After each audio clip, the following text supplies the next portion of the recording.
The other one you pretty much answered for the most part throughout this discussion. It was about troubleshooting and testing. Yeah.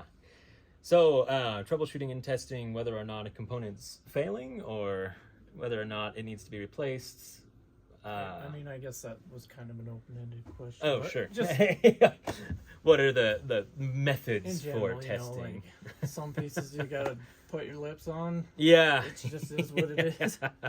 No, No, that's a good question. We learned about having our little vacuum we can use for testing. What you want is just to make sure that everything that you can make airtight again, if it's not, pretty much all the way airtight, you want to be able to make it as airtight as possible. Because if you're in there and it's easy to do, our job is to refurbish the piano, to give it a new lease on life for however long it's going to be. In refurbishment cases, in, just getting it working cases, that's another story. But if you have a player piano and you say, okay, I want this to work and I want it to work again for a long time, that's when you go through and you test all of the gaskets, making sure that they're airtight. You test these striker pneumatics to make sure that they're holding air really well. You test the valves to make sure that they're seating properly, and just make sure that the organic components like the leather and stuff like that have the kind of life left in them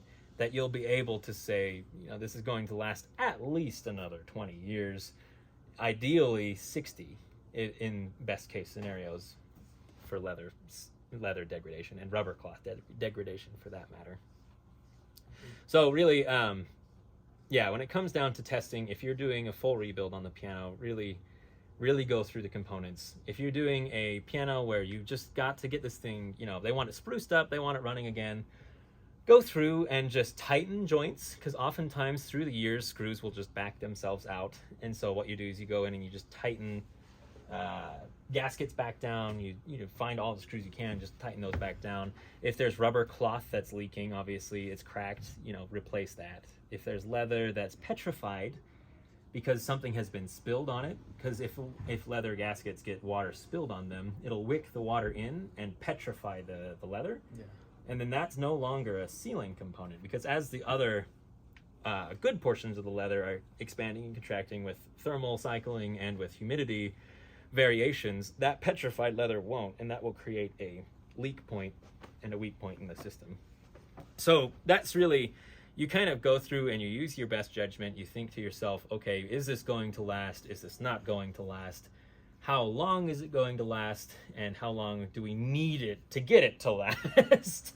It's sort of, you have to develop a sense for yourself, what needs to be done, what does not need to be done. And by building a set of qualifying questions that you'll go through for every piano, like, what's my goal with this piano? How long does this piano need to work? Do I need to spruce it up? Do I need to do a total rebuild?